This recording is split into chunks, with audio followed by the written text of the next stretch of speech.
মোরগ মুরগি কোনোদিন করে না ফরজ গোসল, ওই না মুরগির ডিম খাও মোল্লাজি কোন ফতুয়া দিয়ে কি কি কয় কি কয় না কেন মোরগ মুরগি কোনোদিন করে না ফরজ গোসল, ওই মুরগির ডিম তো খাও মোল্লাজি কোন ফতুয়া দিয়া। আবার কয় যে কি গাই সার কোনোদিন হয় না বিয়া, ওই না গায়ের দুধ খাও মোল্লাজি কোন ফতুয়া দিয়া। ও কি তার মানে কি তুমি আমার বিরুদ্ধে ফতুয়া দাও, অতএব তুমি ওই ফরজ গোসল করে না হেই মুরার কি করো ডিম খাও।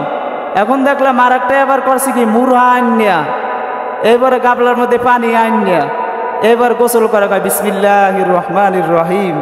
এই ফরজ গোসল করাইলাম, যেহেতু কইতে আছে যে ফরজ গোসল করাই না, তাই ফরজ গোসল করাই হেব ডিম খামু অনেক আছে না নাই। ভণ্ডামির অভাব নাই, ভণ্ডামি এগুলো হচ্ছে ভণ্ডামি। পিসাবের নামে জিকির, হুক্কুর হাক্কুর কাক্কু মাক্কু এসব তা হাবল তাবল, এগুলো দিয়ে নাজাত পাওয়া যাবে না। এগুলো হলো ভণ্ডামি, নিজের ইমান অনেক সময় চলে যায়। মুর্শিদের নামে গান গাইতে যাইয়া, ল্যাংটা বাবার নামে গান গাইয়ে মানুষের ইমান ঠিক থাকে না।